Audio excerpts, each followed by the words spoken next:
Okay. Yeah, I think we're a couple of weeks early. I did say that I'd be coming back to do Talking Con, a cup of tea with Englishman in San Diego on the 31st. And then these people started emailing me saying, no, you've got to get your head out your ass and you've got to actually do some live streams. And to be fair, I've got plenty to talk about. We've got some great guests. And I think what we're going to be doing for this month, as we're looking into the rear view mirror and seeing and celebrating San Diego Comic-Con 2022, we're going to look back and celebrate the stars of that particular show. So we've got ourselves 3 rather special shows coming up. We've got next week, we're going to be talking about the vendors. That's to be confirmed because we've got somebody who's got to get their schedule kind of sorted out. But yes, fingers crossed, we're going to be speaking to somebody, well, a couple of vendors and a couple of people, certainly stars of San Diego Comic-Con. We're going to be talking to them next week. The third one, which we are doing at the end of the month, on the 31st, I believe, we're going to be talking to Tom King. And hopefully we're going to be talking to somebody else as well, who's going to be confirmed again. But Tom King is definitely confirmed, so he's definitely coming on. So we're going to be talking to Comic Pro as well. So yeah, all good for that. But we've got ourselves 2 great guests for our first show back. Thank you very much indeed. If you're watching this for the first time, I know that I've been sharing this to a couple of new kind of feeds. Number 1, thank you very much indeed for your company. Do like, subscribe, comment. It all makes really good help for us on the channel. And of course, support us the best you can. Yeah. Thank you very much indeed for joining us and sort of taking part in my little effort on the interwebs. Hopefully you will take part. Of course, the best place is probably YouTube. If you head to the live chat function on the YouTube channel, put in your comments, any questions. Of course, it's a round table. This is your show. So any comments and questions that you have, especially for our guests, do jump in and we'll do what we can to answer what we can. We've also got a question of the week, something new that we're going to be doing for this season. So yeah, we're going to be doing that as well. But all in all, if you are fresh and new to the channel and indeed the show, welcome along. If you are at a con at the moment, if maybe you're in a line for one at the moment, let us know where you are. Yes, sound in, jump in on the comments. Let us know where you're watching from. We'd love to know where you are in the world because there's plenty of conventions happening. They've got a whole bunch that are happening here in the UK coming up. We've got a bunch in the US that's kicking off shortly as well. Let us know what cons you're up to and what shows you're excited about. Let's do the opening credits, shall we?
Oh boy, hello there. Welcome along to Talking Con, a cup of tea with Englishman in San Diego. My name's Leonard Sultana, and each and every Sunday we talk comics, Comic-Cons, con culture, and all the stuff and nonsense we get to enjoy at such shows. Hola, it's good to be back. We had ourselves a bit of an incidental episode last Sunday, and I hope you enjoyed that. Just to kind of get ourselves back into it and dust a couple of cobwebs off after San Diego Comic-Con. But I hope you enjoyed our chat with Shelley Bond and with Tess Fowler. That was fun. I've been reading through a whole bunch of books which Tess has done on Kickstarter, and I know that she's still got a couple of days left on her latest effort. So do head to Kickstarter and support that. But I hope you enjoyed that show. But that was an incidental episode. It was something that was requested by Shelley. So I'm not going to say it was a paid episode as such, but it was certainly something that was requested. This is our first episode back. Season 10, which we have not been running for 10 years. So don't ask how on earth that works. But certainly we've done 10 blocks of this. And this is going to be a run of shows as we get ourselves closer and closer to San Diego Comic-Con 2023, which I know seems like a long, long way away. But considering that people are looking at flights, looking at accommodation, and looking already and planning for next year's big show. And that's off the back of a very successful San Diego Comic-Con 2022. Safe to say, it was a hell of a return. We're going to talk about the mood on the floor, and we're going to be talking about certainly what my perception was, but also from the perception of those that exhibited at San Diego Comic-Con. We'll do that very shortly indeed. But we'd like to welcome you along. Thank you very much indeed for joining us. We've got ourselves a whole bunch of people saying hello already. Andrew English is saying hello. Evening all from London. Hello there, Andrew. Welcome along. Chuck Cook saying hello. Morning all from San Diego. Hola from San Diego. Yes, it's always good to hear from our neighbors as well. And I did say in the intro as well, let us know which cons you're at, because we've got a couple of comments talking about that as well. Into the Blue Mister, afternoon all. We've got Toby, morning Leonard, morning Toby. Welcome along to you, Squire. We've got Andrew English who's saying, I was at TF Nation yesterday, smaller than normal, but then it is first back after pandemic. I know we are all still in it. Yes, I mean, something else that we kind of talked about on our wrap-up show the Monday after San Diego Comic-Con, how it was feeling with people fully masked up inside the convention center, but then the second they hit fresh air, the masks came off, and that was seeming to be a bit of a problem. We'll talk about that as we go. But we've got ourselves two great guests, and I want to dive straight into it and welcome them along. So like I say, this week, next week, and the week after, we're doing 3 special episodes, Stars of SDCC. Next week is going to be about the vendors. We're going to be talking about some of the bigger booths. There's a comics booth that we're going to be bringing in, and also, hopefully, we're going to be talking about one of the booths, which was an absolute star on the floor, down the 1100 mark, and certainly make it a 1500 mark, sorry, and making an impression all the way down to 1100. I think that you kind of have a guess which vendor I'm talking about. And then at the end of the month, we're going to be talking to Comics Pros. David Avalon is yet to confirm, but fingers crossed he's going to be joining us, and we're going to be talking to get the pair of us to Tom King. Tom, of course, a recognized comics writer and doodler of strange sketches on blank covers. If you get the chance to find him in front of his face at a comic convention. He's had a hell of a run over the last sort of 5-6 years, and including Eisner Awards, glittering celebration. And we're going to be talking about him and what he thought about San Diego Comic-Con. Not only on the floor, but just from a pro's perspective, we're going to be talking to him. But the show today, we're going to be talking about Artist Alley. It's safe to say that down that end of the room, I mean, apart from the noise and the bluster of Funko and Mondo and Loungefly and all that noise that was taking place over in that corner of the room, the rest of that room and the Artist Alley, it was a joy to have a massive amount of artistic talent on display, all eager to get back in front of people after such a long time. And we've got two who absolutely rocked San Diego Comic-Con this year, and it's great to have them joining us on the show. We've got ourselves Ethan Castillo, and we've got Patrick Ballesteros joining us as well. Oh, hang on a second. Let me just make sure I've unmuted you and welcome you along properly. Ethan, Patrick, hello there. Welcome along. Thanks for having us. Oh, no, it's a pleasure. Thank you very much indeed for joining us. Like I say, Artist Alley was something particularly special this time round. If anything, because it really did feel like a homecoming. There was a real sense of people that were really excited to be back inside the San Diego Convention Center. You've done conventions, I mean, the pair of you have done conventions prior to San Diego, leading up to this, I believe. Is that right? I think you have. WonderCon. I only did WonderCon and the special edition of San Diego in November. But this was the big show. So obviously that brings a whole other bunch of not issues, but certainly challenges and the way that the actual convention worked. first things first, let's ask my 3 questions that I always ask my guests to start off our show. Number 1, it is Talkin Con, a cup of tea with an Englishman in San Diego. I have Tetley tea today because I got resoundingly told off by Shelley Bond last week.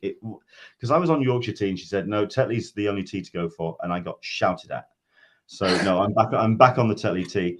What is your brew of choice, chaps? What is in your mug today? Ethan, we'll start with you, sir.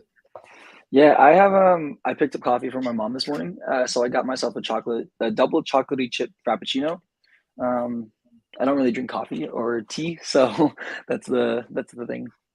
Fair enough. Anything that gets your Sunday up and running, right? Yeah, for sure. That sounds like a plan. And Patrick, what is in the brew of choice for you today? Well, my weapon of choice usually to start off a morning is oat milk cappuccino. So that's what I usually go with. Fair enough. That's what's got you up. And are you usually both up at this point on a Sunday, by the way? Oh, I usually wake up at 6, no matter what. Just checking. I don't want to be upsetting or messing around with your body clocks at this point. Okay, question number 2. Your first Comic-Con. Now, we're not talking about San Diego Comic-Con, just your first convention, and not just necessarily as a pro either, but just attending and getting that first vibe of a comic convention and what that promise of that event can hold. Patrick, can you think back your first Comic-Con that you went to? I don't know if it was actually still the San Diego Comic-Con because I forget when it was at the convention center, but it was in San Diego. It was at a smaller facility known as the Scottish Rite Center, and it was just all comics. So that was probably 90s when I went there. So I don't know the timeline of actual Comic-Con, but it was like just a whole comic thing. There weren't even that many toys. It was just mostly comics and people with collections. So it was really cool to see that. And as a kid, just walking around, of course, I was just looking for back issues of artists that I loved and stuff. So that was actually, wow, this is actually a comic convention. This is pretty cool.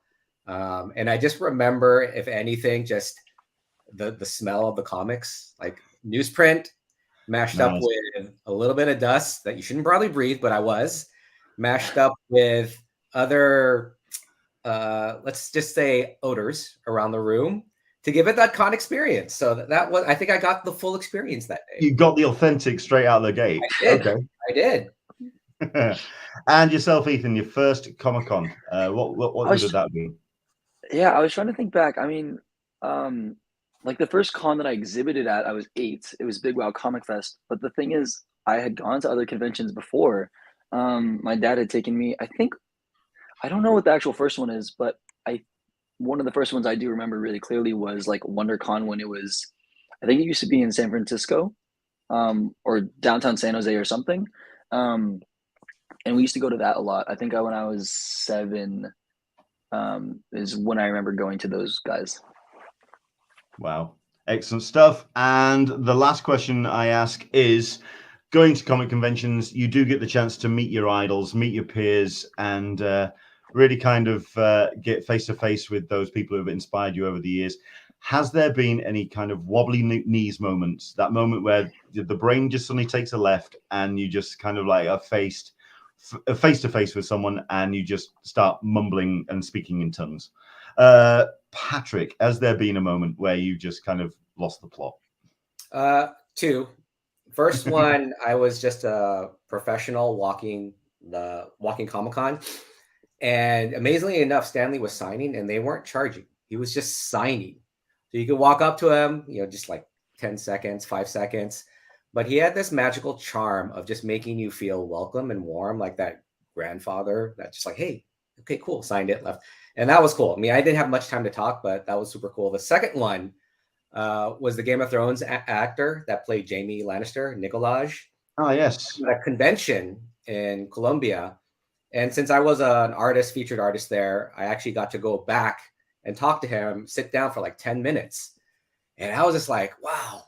I was like, okay, what am I going to talk about? I don't want to fanboy out, but I am kind of fanboying out. So he's a little bit taller than me and he smelled really good. That's the first thing I know. In my head, I'm like, you smell amazing. I can't say that out loud though. That's just weird. But the thing that I said was, yeah, I'm trying not to be weird about this. And he said like, well, then don't say it. I'm trying not to be weird about this. Like, okay, I won't. And we started talking, and he had kids, and my son was just born. So we connected over that. And it was just a very cool conversation. He lives in still the town that he grew up in. He doesn't live here in the States. He said, because everyone there treats me normal. I'm just Nicolaj. Some people don't even know me. And that's really cool. That's very refreshing to hear from someone who had, and this is when Game of Thrones was huge, huge. And so it was awesome. And I gave him a shirt, and he's like, "You didn't give me two because my kids are going to fight over this." I'm like, sorry, man. It was a very cool, genuine moment that I won't forget. Nice. Ethan, same question. Oh, I mean, there's one that like I haven't talked about before, I don't think. So at Silicon Valley Comic Con, I think it was like the second year that they were doing it, I was a guest. And they had, like Patrick was saying, they had like the green room for all the celebrities and stuff. In hindsight, I don't actually think I was supposed to be there because I think there were like two tiers of guests. Like there was like the celebrities, and then there were like the art and those kind of guests. That's hardly a new situation. That's still something that needs to be sorted out. Yeah, but I mean, like I told the people that were like watching the room that I was a guest, so they just let me in. So no one questioned it. So I had gone back there a few times during the show just to grab like food and stuff and just relax a little bit and sit down and draw for a while. At some point during the show, Tom Felton, who plays Draco from Harry Potter, walks into the room like with nobody, literally by himself. And I'm like a Harry Potter geek, so I had to go up and talk to him. And I was like, I was starstruck because this is like the first time that I've just like approached a celebrity in the same room as if I was a celebrity also, which I wasn't at all. But I was just trying to play it cool, and I was like, I'm a really big fan, and like I love all the Harry Potter books, and like if I was wondering if I could get a picture with you, and then like I forgot how it came up, but I was talking to him for a little bit, and I mentioned my name, and he's like, "Oh yeah, you're Ethan. Like I've seen your art before," and that blew my mind. Nice. And then yeah, that was that. I got a really cool selfie with him, and that's like one of my favorite con moments that like in hindsight, like I said, I probably wasn't supposed to be there, but it was really, really cool, and he was a really nice guy. So that's really, really cool. That's a nice, sweet moment. I like that. I am going to ask a question of you two as well, but I'm also going to put this out to everybody else. So I'm going to let you have the whole episode to think about this one, because something that we're going to be introducing to this season is a question of the week. Okay, this is for everybody to jump in on the comments. You can also, if you're watching this after the fact, if you're watching this on YouTube or if you're watching this on Facebook, jump in on the comments and answer the question. We'll also come up with some of the better answers next week as well. It's our question of the week. Okay, we're going to leave it up on the top of the screen for the moment. And the question of the week is, if you could get yourself one dream exclusive from a Comic-Con, what would you be able to take home? What would you take home? Okay. Is this like imaginary or? No, it's imaginary. It's anything that you feel like a golden idol, a Indiana Jones, Raiders of the Lost Ark, golden idol from a Comic-Con that you could just take home from it. So, mine's actually a real item. If I could get a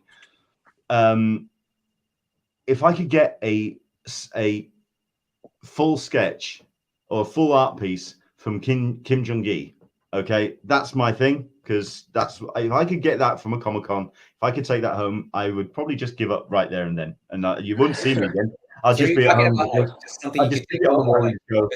Look at that! Look at that! Look at. Oh, have I got to go to another comment? No, I'm fine. Look at that. That's all I'd do. So there you go. That's the question. Jump in on the comments. Let us know, and I'll let Ethan and Patrick think about that throughout the course of the show. But no, okay, let's just dive into it then. San Diego Comic-Con 2022, getting back to it. What was your first thoughts getting back onto the floor of that show? Like you say, you'd done special edition, but you knew that this was going to be a bigger event. It's more people. It's just more pressure on San Diego Comic-Con and possibly yourselves as well. Did you feel that pressure, Patrick? Your exclusives are well known. You've got everybody's attention on you. The unofficial blog shine that spotlight, and they let people know about what you do. So everyone's really kind of keeping an eye on you as well. How did you feel getting back on the floor? Well, for me, I always start prepping as soon as I get the notification that I'm in. I don't always think that's a guarantee. So once I get the notification that I'm in, then I start planning. I start getting to it. So honestly, for me, it is about, even though there's WonderCon and other events and teaching and life stuff, it's 6 months of prep work. The anxiousness that you have will never go away, no matter how prepared you feel. And I think that was even more so this year, just because of, masking up, COVID, still pandemic, all those things. It was still like that for special edition, but there were a lot less people. For Comic-Con, you could see the chats, the discords, everyone talking about, we're going, we're going to do this, what hotel rooms are we getting. So the energy was already electric. Even online, you could feel it, which I thought was so amazing. So knowing that, I think coming in, I felt pretty good, pretty prepared. I don't like to say like, oh yeah, I'm just going to kill it.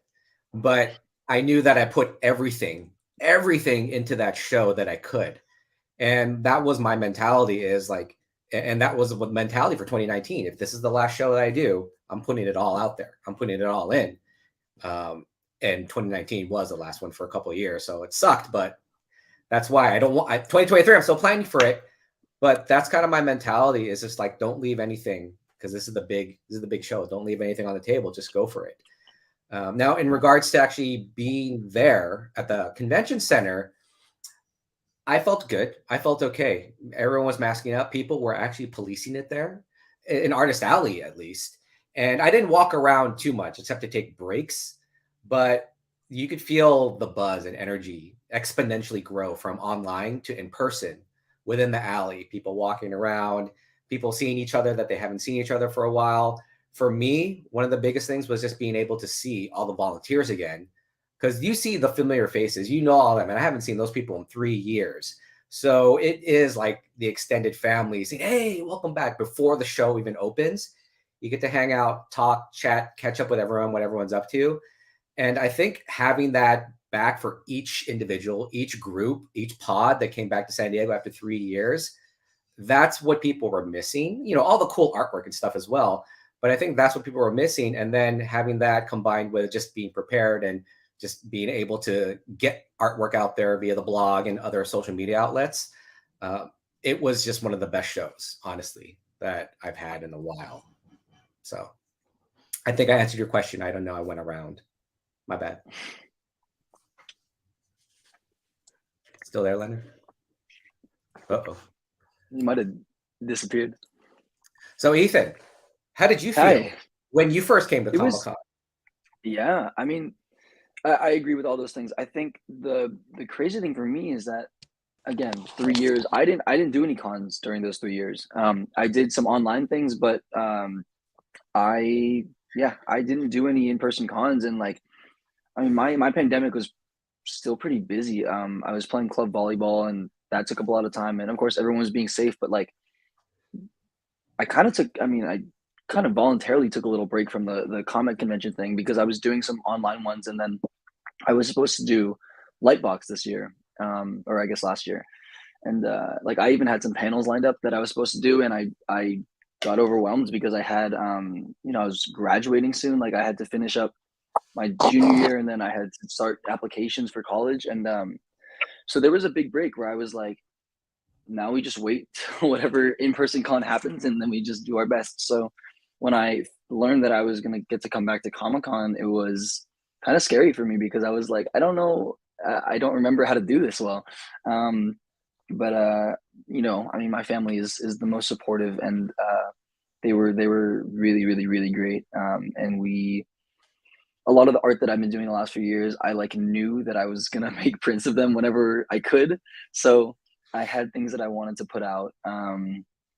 There was like a point right near the start of Comic-Con where I was like, hey, I'm gonna try to make a new sketchbook, because it's been a few years, and I was like trying to put one together myself the week before Comic-Con, and it just didn't happen. And I was like, okay, that's fine. We can leave that on the back burner for whatever's next. But yeah, and it was kind of scary coming back, but everyone was so amazing. Like you said, I was so surprised that people were enforcing the mask mandate, and they did a really good job with that. I felt super safe.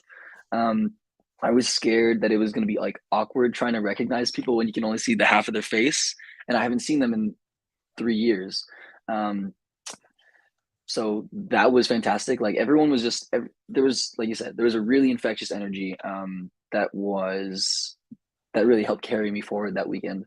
I mean, like, again, just walking down the San Diego streets, the downtown San Diego streets, like that I haven't been to in years, and thinking about all the things that have happened at different street corners and stuff was incredible. And to finally be back there was a dream. Like this Comic-Con might have been my favorite con that I've had thus far. Yeah, it was super safe. I felt right at home immediately. It was fantastic too because like there was during quarantine, in the beginning of quarantine, I started a Twitch channel, and I streamed for about a year straight. And from that, like I made a pretty amazing community, and like I met some really great people. But of course, I never met any of these people in real life. So at Comic-Con, when I announced that I was going, I heard some people from my Twitch channel say they're gonna go too. So I got to finally meet people from like, I got to finally meet people in real life that I had been talking to on Twitch for a year. So like that stuff was beautiful. That was fantastic. So yeah, it was a fantastic convention for sure. I was paying attention. I did have a second. I've got this thing to one hand because I've been having.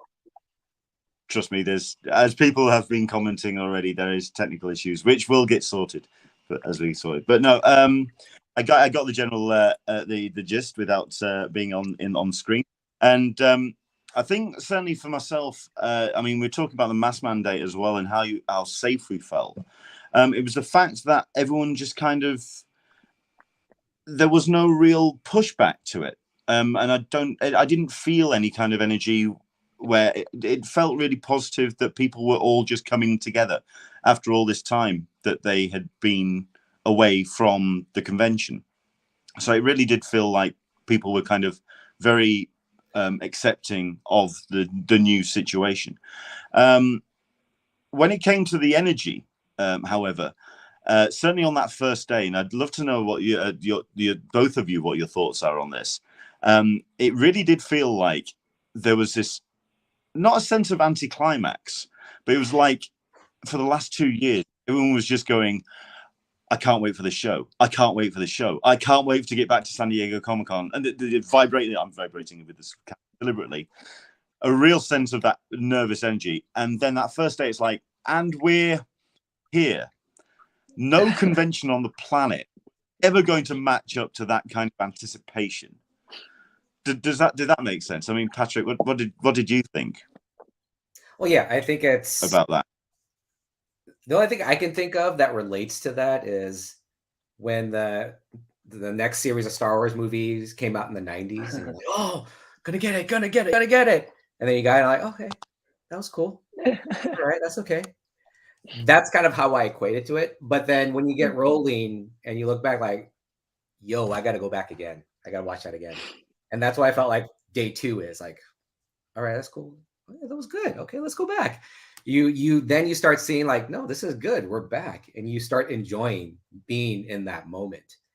And it's hard to be in that moment because, like you said, you have all these anticipations of what it's going to be in your head, what it's not going to be in your head. You don't know until you're there. And then so when you're there, I'm not saying the ceiling comes crashing down and the mirrors and everything's an illusion. No, it just settles. Your nerves, your body, you settle into your con body. It's different. You have your normal body like every day. Oh yeah, I'm going to go to the gym. I'm going to go get some groceries, give me my cappuccinos. And then you have your con body like, all right, let's go. People, what's up over there? Masking, cool. Oh, cool. There's the t-shirt wall. Oh, artist. Yeah, what's up, buddy? And then you start to feel your rhythm. And I think that's what it was. People were out of rhythm. Yeah. And then after that first day, they remembered. That muscle memory started to kick in, talking to people, getting in lines, waiting for exclusives, seeing cool things, taking pictures. And then I think it started to pick up, especially by like end of Thursday into Friday. Yeah. Ethan, I mean, for yourself, because I mean, Patrick was about 3 rows into Artist Alley. You were a little bit further down. You had a really great position right on that corner, just as people came around from the aisle into Artist Alley. So you were one of the first faces that they saw. What was your energy on that first day?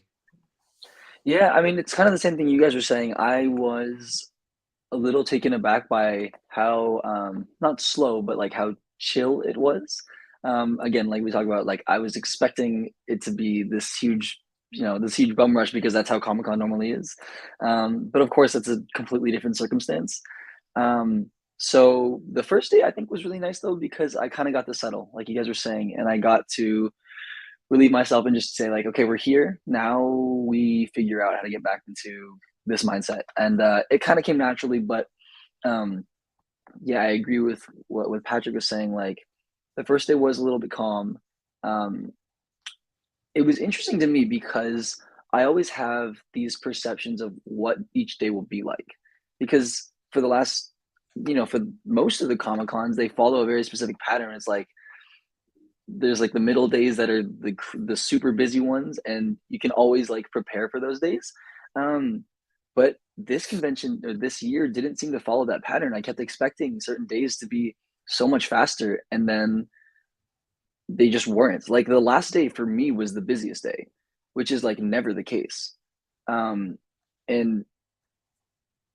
it was just really interesting to me. I think like you guys were saying, the idea of expecting a different Comic-Con or expecting the Comic-Con that we've had before and it being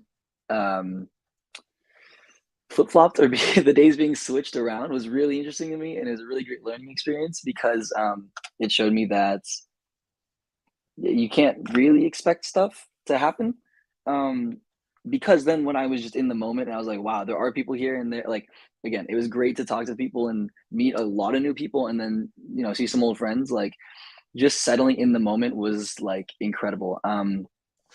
So yeah, it was not what I was expecting at all.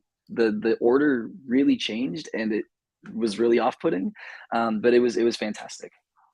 I something else. Well, there's two things I really kind of want to talk about. Certainly with that first day, I know that a number of vendors that I spoke to got really kind of freaked out because they were looking at their numbers and the amount things that they did, what they would have been earning at a convention or San Diego Comic-Con 2018, 2019, and it seemed to be further down. But then it also became apparent that people had been let onto the floor about half an hour later than usual. Those got a little bit freaked out by the numbers what they're taking, certainly on that first day. I mean, how does that kind of, even just half an hour of people not being on the floor really affect your business at the end of the day, the money that you are needing to earn over the state of a con? Patrick, there's another element to Thursday as well, which I'll talk about in a second, but we'll talk about that one first. What was your take on that first day in terms of that delay of getting people onto the floor? I think it was just more anticipation, just wondering what was happening. Okay, is this how it's going to be? Oh, okay, I don't know about this. So it was just that uncertainty, right? Because, okay, late start, everyone's getting back into it, I guess. What's happening? But in regards to like the numbers, I think once they start letting people in, and I'm in a fortunate situation that I've been doing Comic-Con for a few years now, consistent, and built up a reputation. So as soon as the people started coming in, for me, everything went smooth. Like people were there. I was able to get, see everyone, get people their exclusives, things like that. And I think that's holds true for a lot of other artists and vendors that have that type of community built up already. It just a little slower at the beginning. Now it's going to be different. That's the thing. It's hard to gauge that and to say that. For me, like I said, I'm in a position that I'm very fortunate that I have a good team, my wife and my friends helping me out. And I've been publicizing like crazy leading up to this. So I was okay. But for someone else, other artists, I would say, yes, that is scary as SHIT, right? We can all spell that, just spell it out. That's scary, right? You don't know what to expect. You don't know what's going to happen. So at that point, when the doors open and it's crickets, you're just like freaking out. just like, oh, is this going to be a good show? Oh, what's going to happen? But from talking to other vendors, what I heard, everyone either made their money back for the most part or were in the green as the week went on. You know, each day was going to be different, but I think the consensus was people did as good as 2019 or even better. Fair enough. And for yourself, Ethan, I mean, the 5:30 had rolled round, and the doors didn't seem to be opening, or there were people burnt on the floor. What was your take on it? What was your thoughts? Yeah, so I'm lucky that I have like Patrick said, I have a good team that helps me in all my conventions. So it was my dad and my mom and then my younger sister. So my dad usually I go to help him set up in the in the morning when everyone can, and then I'll go back to the room and he can like finish setting up. So I try to be there when the doors are open, like on the first day, because that's when I expect that people are going to be coming in and like going to the people they know or going to the exclusives or whatever. I expected a rush. So I was there when it opened. It was not busy. It was not what we thought it was going to be. And I think like for me, it was the hardest part of that was like the mental game, because then I'm like, whoa, again, it was super confusing. I was waiting for people to come, and I was waiting for people that I knew that said they were going to come visit me. And I was like, I haven't met anybody yet.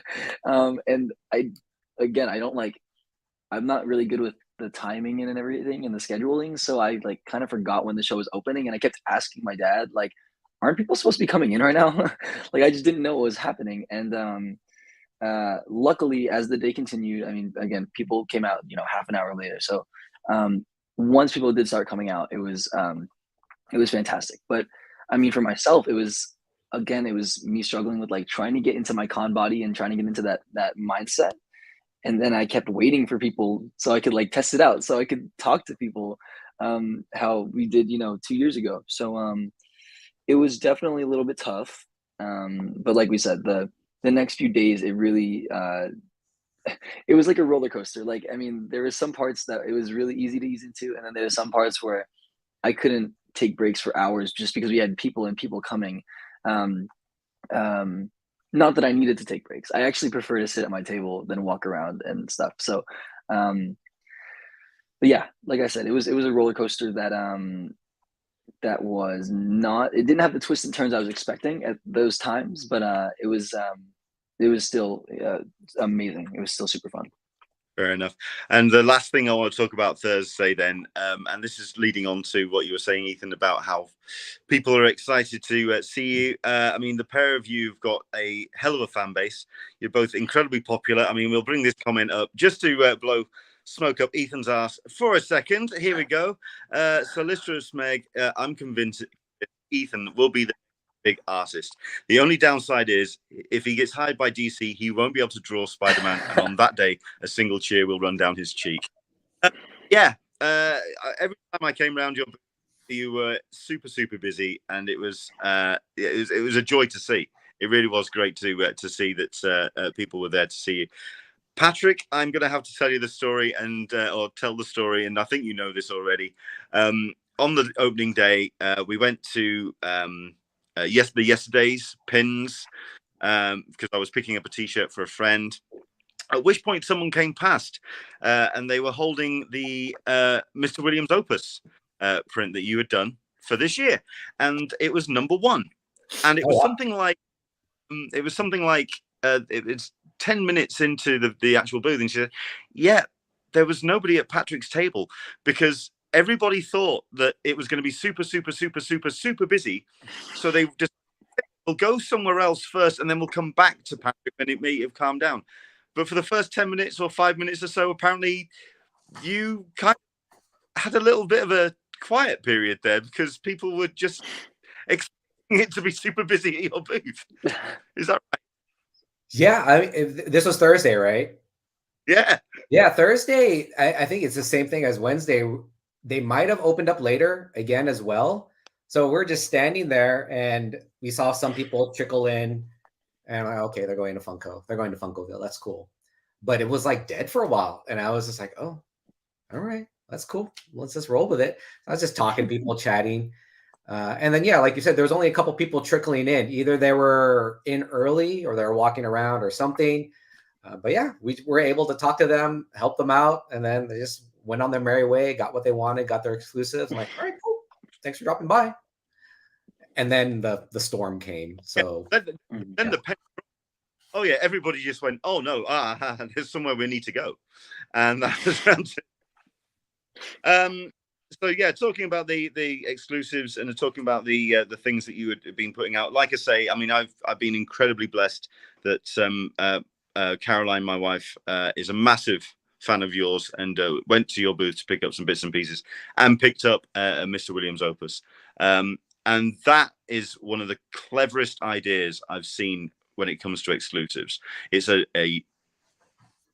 idea for the artwork which has not been tapped into. I think it's incredibly clever that you've done it.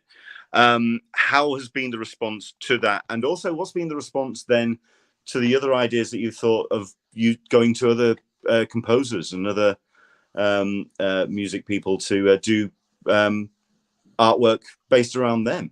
I think that's a very cool idea. That's the plan, to start keeping the same layout, but channeling different composers. So that's what I've been working on right now, is just different ways, different artists, different themes to tackle into.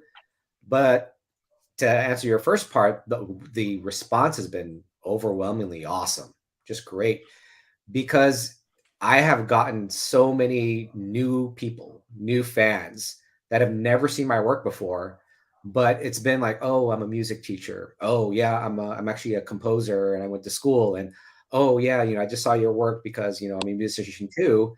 So it was really cool. And that's what I wanted to do. Like, I know a lot of musicians, and I wanted to do, in my head, I was like, what would a musician hang up? Well, what kind of artwork would they put up? Not just, an influencer or a TikTok star or whatever, but like composers, people that are just really writing and putting all these things together. And so what I wanted to do was, something that we could all connect with. And that was the first thing that came into my head. And Mr. Williams' opus was a piece. I had the title 3 years ago, but it took me a long time to figure out how I wanted to lay that out. And thankfully, it wasn't until the end of last year or the beginning of this year that I figured out the composition and what I wanted to do. And luckily it came out, and it came out well. Just to follow up on that, then, the whole idea of the Mr. Williams opus, what's your thoughts on other composers? I mean, Mr. Williams' opus, obviously, it's one of his works. How on earth would you then do someone like Hans Zimmer, or have you got any ideas in mind that you kind of are bouncing around at the moment? Well, right now, what I'm doing is I list down the composers, and then I just write down their body of work. And then I look at that list and say, what really stuck out to me? What was part of my childhood? What really resonated with me? So there could be popular movies on that list, but I want to pick something that resonates with me personally, something that I can attach myself to. And for Mr. Williams' opus, that's why I feel it was successful in that regards, because the movies that I picked, the homages, my little twist, things that I watch every day while I'm working, things that I put on while I'm just kind of sitting there sketching. So they're a part of my childhood, but also a part of my artistic development. And that's what's going through my head right now as I'm putting these things down. Isn't necessarily, well, part of it is like, yeah, what will people like, of course, but the other part of it is, what am I going to enjoy drawing? What am I going to enjoy putting down? And what am I going to enjoy putting up on seeing it in front of me on a wall or whatnot? And it's trial and error from that point, honestly. And for yourself, Ethan, how did you plan on what you want to bring to the show? Any special objects, any special pieces that you wanted to showcase? How did you? I mean, is it a case of really reaching out to your social media and kind of workshopping it there to then develop what you're going to put out onto the booth? Kind of. I probably should be doing more of that. When I was on Twitch and stuff, I did like art streams, and a lot of those times I was I was talking to people and figuring out what they liked, and and like I had an online shop that I worked on for a while when I was doing those online conventions. We're trying to actually get that back up. So hopefully we can talk. You know, I've always wanted to like communicate more with my with this family that I've made online. Which is why when I got to do like Twitch and stuff like that, I thought it was really helpful for my art. It's I kind of just play it by ear. This con, like the funny thing about this con was that my dad and I kind of threw a lot of the stuff together. I wouldn't say last minute because I've been planning to have certain things printed, but we got like the prints the day before we left for San Diego. Oh wow! So, so like, and then there was like a printing error on one of my favorite prints for all of them. So we had to like not use that for the first day, and then we got them shipped out the second day of Comic-Con. So we kind of just play it by ear, and most of the time I end up wanting to print stuff that I like. I probably should be going to my community more for help though, because I know that there are a lot of things that they like to see that I don't end up having at cons. Yeah, I mean, like I said, it's a lot of the art that I do is just kind of art for myself, and art that I know I would enjoy. So I tend to print the stuff that I would buy myself.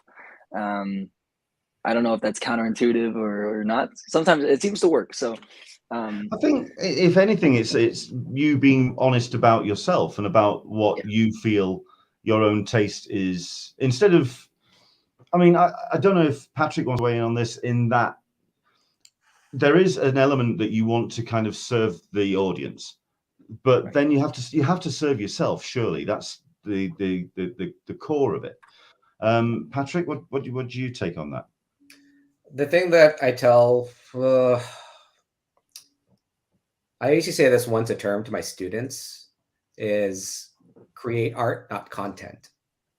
And what I mean by that is, I think with all of these social media platforms and just how much information, how much art is out there and you're being flooded with, a lot of times that could shape your own artistic voice.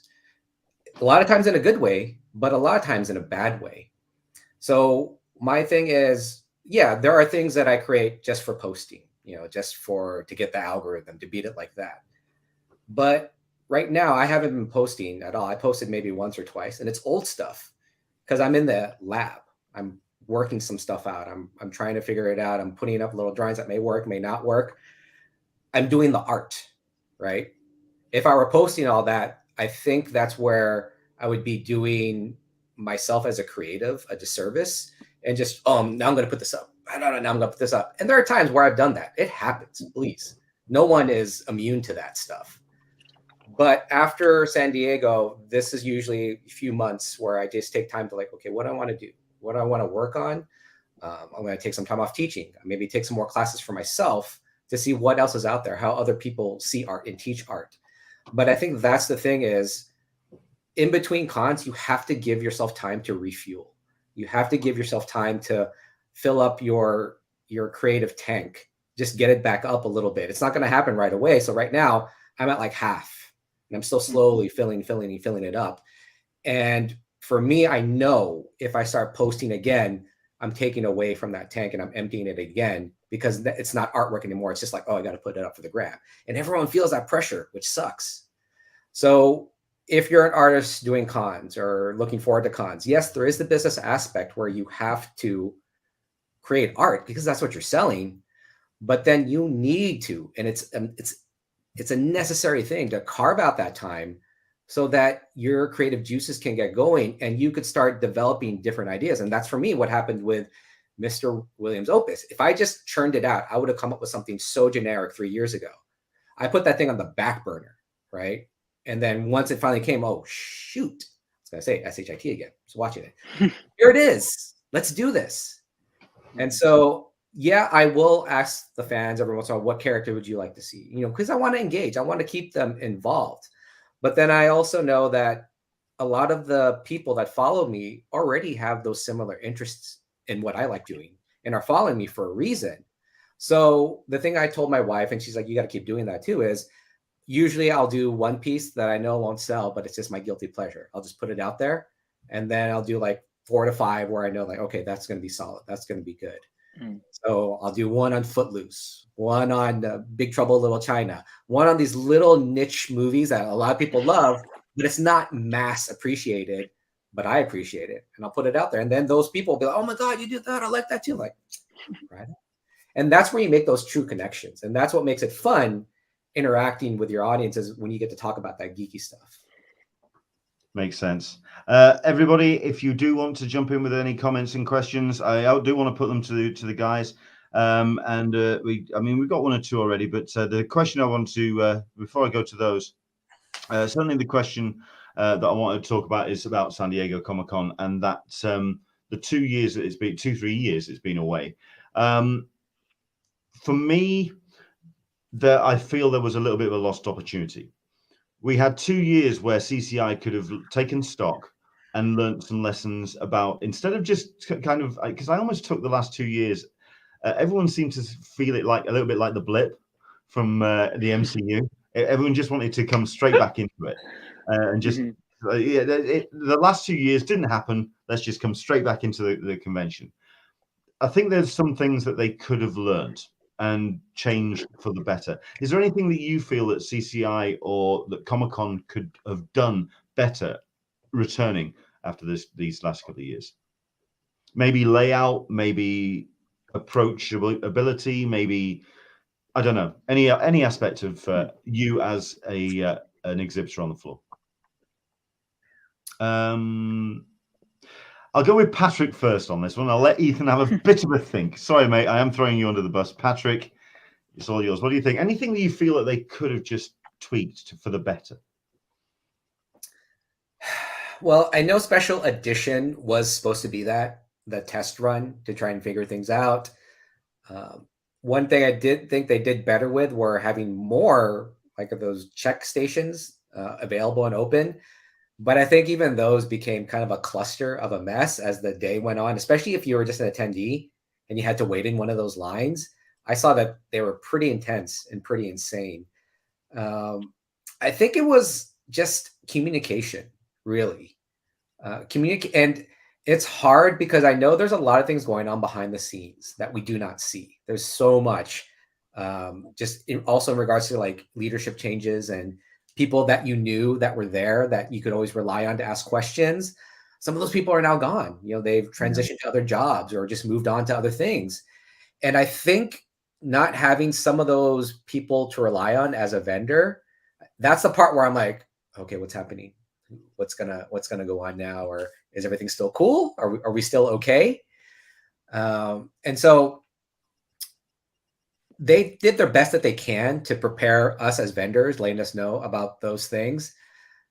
But for me, a lot of it was honestly looking at the blog, the SDCC unofficial blog, that their communication was spot on with almost answering every question known to man. Even from a vendor, I'm like, man, you guys know this stuff like that. That's awesome. So that was, I think if the blog wasn't around, if other bloggers weren't helping each other out and that community wasn't around, it would have been really bad. Yeah, I think it would have been really, really bad. And everyone knows that, right? Everyone knows that. It's not a secret. So that's what I would say. And the thing is, if you don't know about the blog, and I know there was a lot of people, you could see them, the attendees walking around, and even some other vendors like, oh, what is this blog you're talking about? It's like, oh, bro, you really need to take a look at it. It's going to be helpful information for you. So yeah, I mean, go ahead. Yeah, I try my best. I really do, but no, even I know I don't hold a candle to what those guys do. Yes, James is a hero. Yes, the whole team is amazing, but I swear I get the feeling that Kerry is either some form of Terminator or some kind of robot, that there's some automation going on there. How the hell she does what she does is just phenomenal. Oh yeah. We've got Michael P, an unofficial blog. Really should run communications for Comic-Con. That's not the worst idea in the world. They already do. Yeah, honestly, they already do. Yeah. Pretty much. Ethan, anything that you feel that CCI could have learnt from the last 2 years, where they've had a time to step back, regroup? I mean, certainly for myself, I think they could have done something more with the online element of it, because they did it for one of the online conventions. They did it for one of the shows, and they did a little bit more like a virtual artist alley, which kind of fed people to vendors' sites so that sales could continue in that virtual space. Do you think that that's something that could still have been implemented better in 2022? I think so. I mean, I agree with what Patrick was saying. I think like the communication thing was probably the biggest pitfall. I mean, it's no one's fault because just that's again like the blip. That's just how it works. Like people move on when we don't have things for 2 years. So um, I also agree that the unofficial blog kind of carried a lot of that communication, and I always found myself looking at their stuff. So like anytime someone came by the table, I was like, thank you so much for all of the help. Like, I don't think you realize how many people you're like saving right now, but like everyone that's here has probably looked at your website because they need some question answered. I don't know. I mean, the interesting thing for me was that leading up to Comic-Con, honestly, like I knew nothing about it. I had no idea when Comic-Con was happening until like the week before. I think that was just on my part, but like I wasn't anticipating it until Comic-Con started saying like 1 week from now we're all going to be here, which I thought was interesting. Like I just didn't see anything about it. I saw all the fans talking and I saw everyone on Twitter saying like I'm so hyped, but for me there was nothing that I was like, to me at least, nothing really reached me until that week of. So I was I don't know. I feel like the communication thing, I think they did a great job for what was actually there. So I don't really have a lot to say. Fair enough. Fair enough. I mean, one thing that I will take away from the Artist Alley is certainly the way that the team of volunteers, certainly the room managers did an amazing job. Chuck put in a comment: Patrick's signing line in Artist Alley was impressive. That's an understatement. Good God. Yes, your line went some distance there, sir. And I felt really well policed, looked after, and everyone was being fed nicely to your table. Yeah, I think just them were absolute heroes. Any other elements of the show that really kind of stood out for you as absolute wins for CCI 2022? Patrick? Well, definitely for Artist Alley, the volunteers. I mean, you have to think about it. That's what they are, just volunteers. They're not getting paid for this. They do an amazing job of helping the artist out. And I think each year there are restrictions placed on them on what they can and can't do, but they work with it. And the people that help me each year, it's cool because a lot of them are regulars. They always come back to Artist Alley. They love being there themselves. They're fans of, I'm not going to say just artists, but of just Artist Alley. And so when you see that, you appreciate that. You know they want to be there, that they want to help you. Because there could be volunteers that come in and they say, I just want to get free tickets, so I'm just going to hold this thing. And then there are others, there's like the rockstar volunteers that are actually engaging with your customers, talking to them. They're like the first line of defense. And for them to see that face smiling and talking to them, it already puts them in a great mood to come in and see you and pick up your art and just have a wonderful day, regardless if it's for my stuff, Ethan's stuff, whoever's stuff. It helps so much. And I think that was the fun part too, was just engaging with them and just being able to like chat, joke around. It made it that much more enjoyable, those long days, because my body was not ready for those long days again. And I was just dead after each day. I was like, blah. Just out of practice, man. That's what it is. Ethan, for yourself, the superstars of the show, or the elements that really just shone for you. Yeah, I have to say the volunteers as well. We try to make it a point, my dad and I, every year to like, a bunch of prints that we have left over. We try to bring them over to like the information or the volunteer area, just to say like these are for you. thank you guys for all of your hard work this year, and like hopefully we'll see you next year, because they deserve everything. Like again, they don't have to be there, and they don't have to be as nice as they are or be as helpful. But I've always had good experiences with them. I mean, the funny thing about my table was that we used to be right across from the Wacom booth, which was, I mean, it was an open booth, so people could walk in between and people could see us from the other side of the booth. But then they had like the Funko thing, and then I think it was the Mondo booth next to us. Was it Mondo? I don't know. They had like the two big booths next to us. Yeah.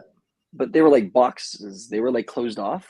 So people on the other side of the room couldn't see over to where I was, as opposed to like the last few years where people could see like across the Wacom booth.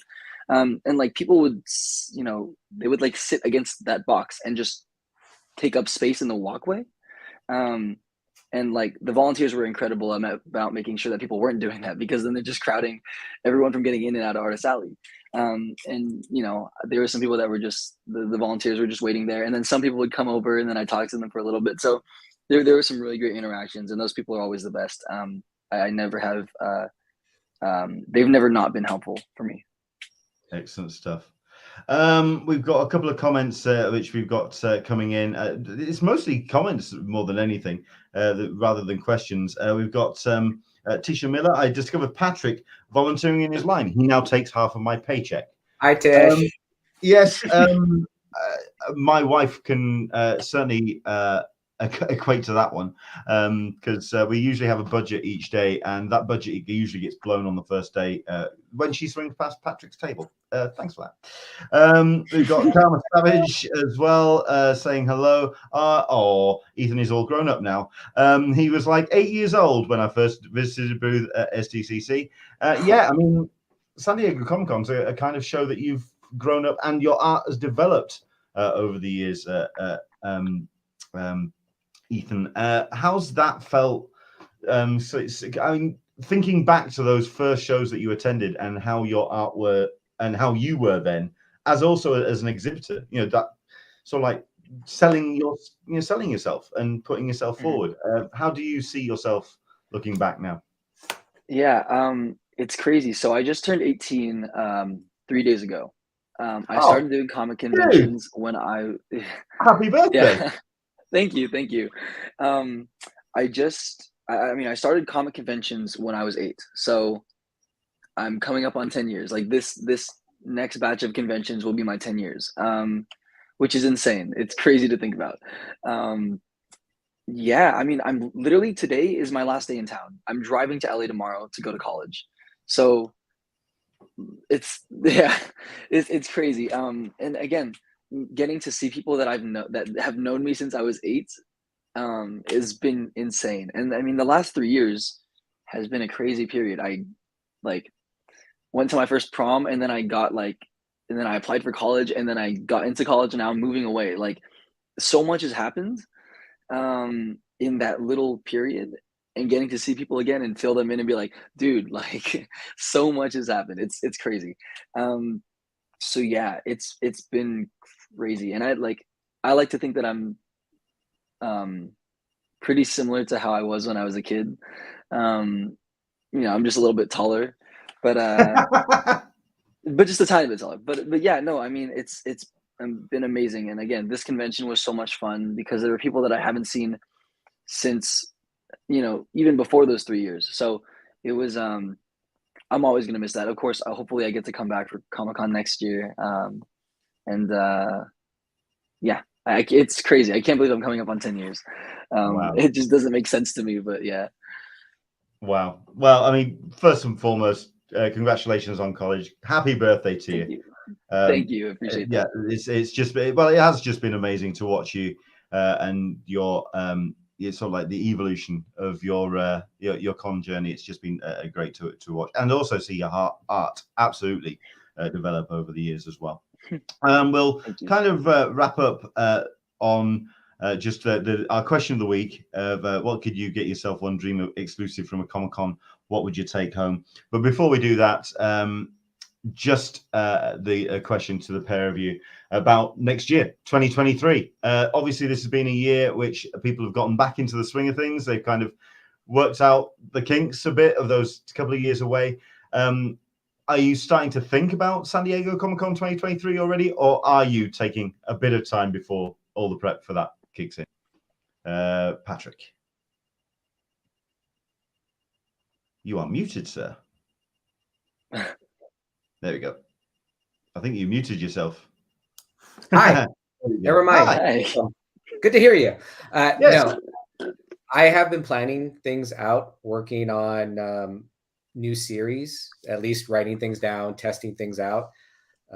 Already planning some exclusive ideas for next year, and just trying to better prep. I think that's the biggest thing. Is I know the artwork will get done.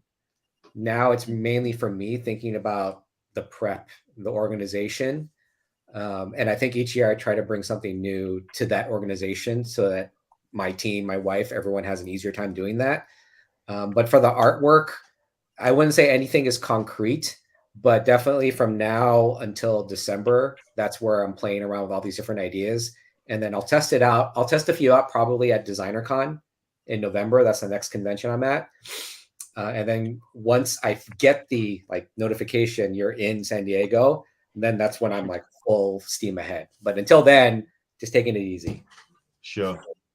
I mean, it also makes sense as well, considering that nothing's really set in stone, considering what Designer Con kind of took their time getting confirmations out. Good God, they dragged their heels on that. Ethan, for yourself, thoughts on next year? I mean, like you say, you've got other things on your plate between now and then. Yeah. Yeah, I'm kind of the same as Patrick too. When he was speaking about this earlier too, I subconsciously get this thing after conventions because I spent the last 3 weeks before Comic-Con pretty much drawing Post-its every day. And I don't get burnt out or anything, but I always find myself the week after Comic-Con, I literally can't draw for a week.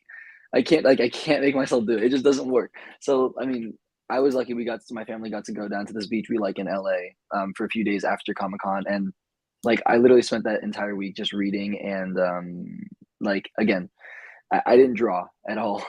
So I'm kind of in the same way that it starts to ramp up again. But I'm excited. So my major for school is design. So the art that I'm going to be doing at school is not the art that I do here. So I'm very excited to learn how to design and how to draw again, because it's like Patrick is saying, it's like taking classes for yourself and learning completely new things and refreshing.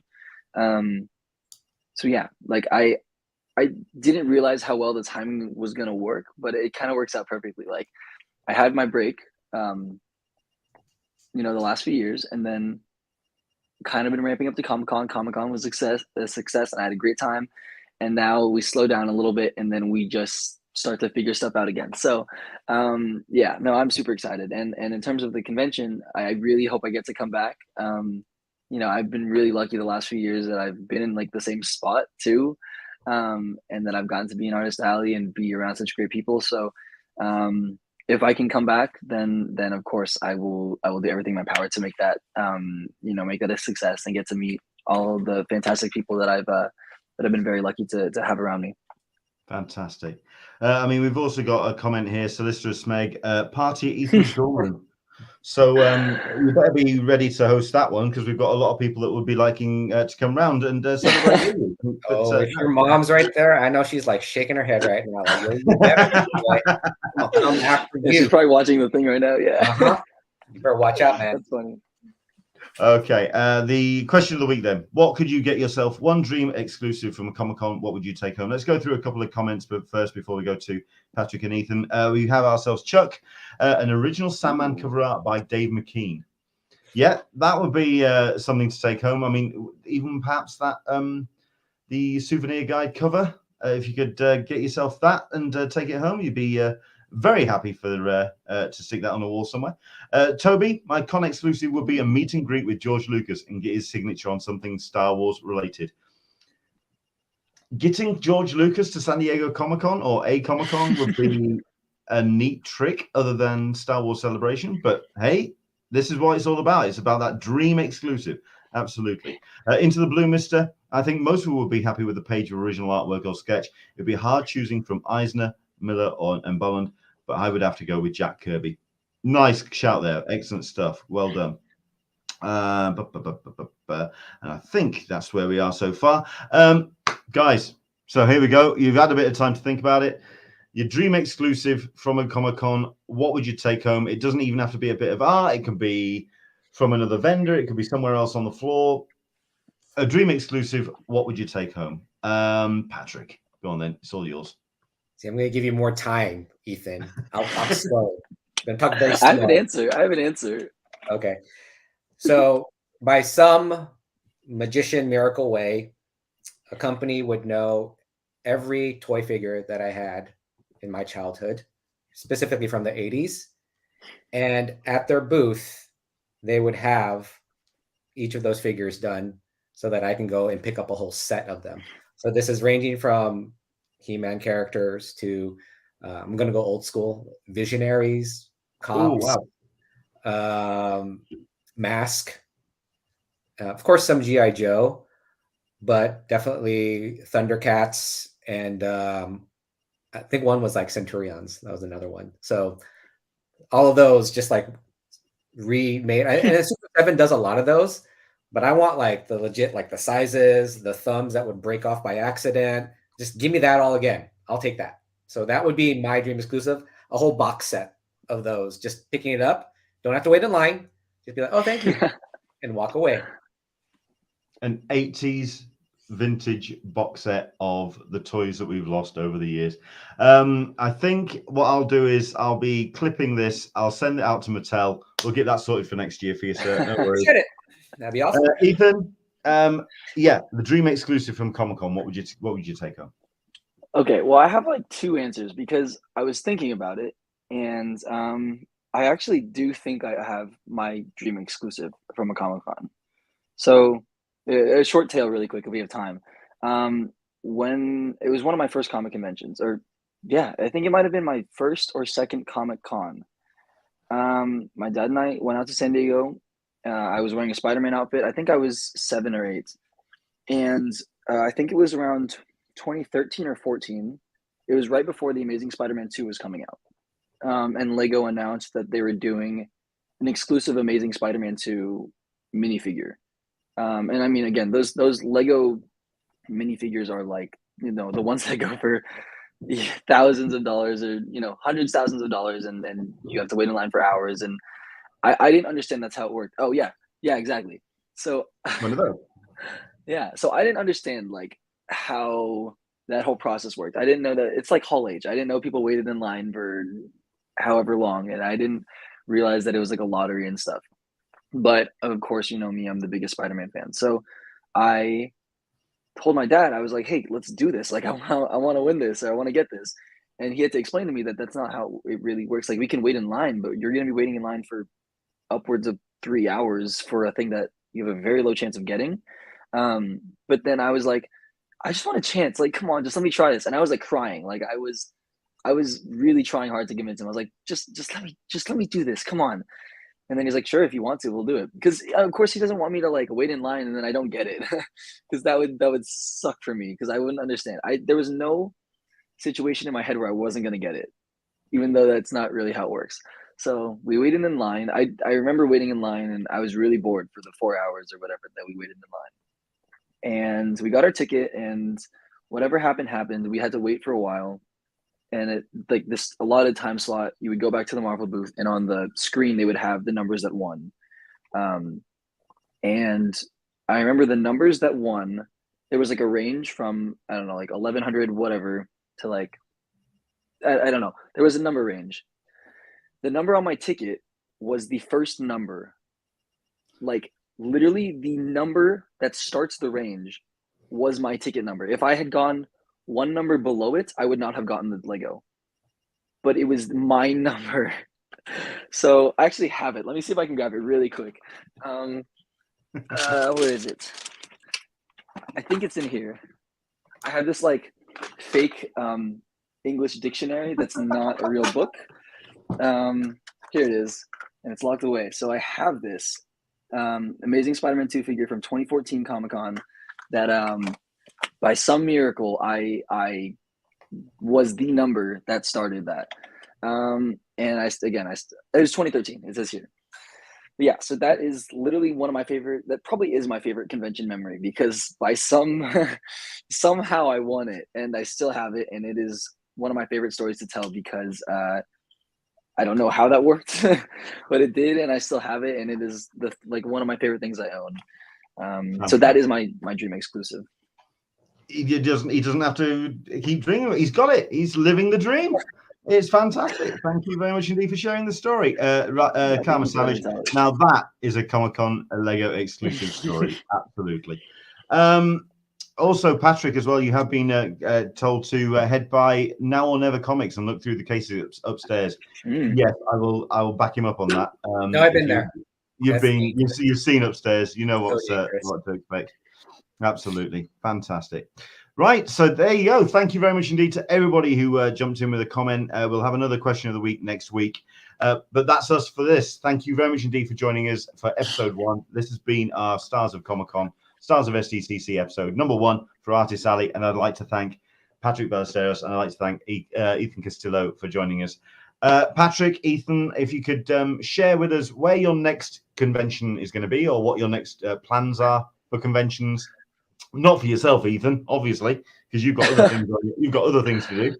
But also, let us know where people can find you online. Where's the best place to keep a track of what you're getting up to? Patrick, where's the best place to find what you're up to? I usually post on Twitter, Patrick Ballest. On Instagram, it's my name right there, Patrick Ballesteros. And my online store, patrickballesterosart.com. I'll be doing Designer Con in November and maybe something in October with Comic-Con Museum. I can't say for certain, but maybe something. So I'll keep everyone posted with that. That would be very, very nice indeed. Ethan, do you have a convention lined up? Have you got anything on the docket? Not that I know of. But no, I mean, I'd like to go to Lightbox when that happens in October, is it? I'll probably just be there walking around with some friends. But my Instagram is Ethan Castillo05. The same for my Twitter. I'll be hopefully setting up an online shop soon so we can start doing some arts and letting it out there while I'm at school. But yeah, college is right around the corner. So if things start to slow down, it's probably because of that. So it's all about priorities at this point. Absolutely. Yeah. Solicitor Smeg, dude, you just showed everyone where you hid it. Now you need a safety deposit box. Absolutely. And you've also got Danger Daphne as well. Thank you for an awesome chat. Just got my Patrick order this past week. I need some Ethan art next. Absolutely. Do head to the stores for both Patrick and Ethan. Check out what they've got because heaven knows if you went past their booths at San Diego Comic-Con, you know exactly what these two can do when it comes to their art. It's absolutely amazing. Looking forward to seeing you next year at San Diego Comic-Con 2023. So, the clock starts now. Let's get you back behind those booths in that show. Excellent stuff. Guys, thank you so much indeed for coming on and enjoy the rest of your weekend, guys. Thanks, Leonard. Thank you, everybody. Take care. Have a good one, you guys. Thank you. How cool was that? Yes, thank you very much indeed to Ethan and Patrick for joining us on our first episode back. Thank you very much indeed for bearing with some technical issues as well. We had somebody who turned around and asked if I'm on dial-up. Leonard, am I on dial-up or something? I was for a very brief time while my internet decided to crap out completely, at which point Solicitor Smeg saying, Ethan, dial-up is what old people use for internet in the before time. This was when everything was black and white and it wasn't a fun world to live in. But there we go. Yeah, we got it sorted eventually. And thank you very much indeed to everyone for sticking with us. So there you go. That's episode number 1. We are back again next week. Episode number 2 is going to be exhibitors. So we're going to be talking about the slightly bigger booths. We've got the great thing about San Diego Comic-Con this time round was we had the booths. There were some that didn't come this time round, either through financial considerations or just the way that they felt that the industry was going. So we were missing a number of the larger publishers. But then other booths stepped into the place and really kind of developed what they were doing. And there were a number of great booths that really took that opportunity and ran with it. We're going to be talking to hopefully a couple of those next week. And then on the last weekend of this month, which I believe is the 31st, we're going to be talking about the Comic Pros. And we've got ourselves, 28th, sorry, get it right. 28th, we're going to be talking to Tom King, and we're going to be talking to a writer who is yet to properly confirm. Hopefully he's going to be joining us for a chat, but certainly Tom King joining us on the 28th. A great show. I'm certain that that's going to be a lot of fun. Thank you very much indeed for joining us on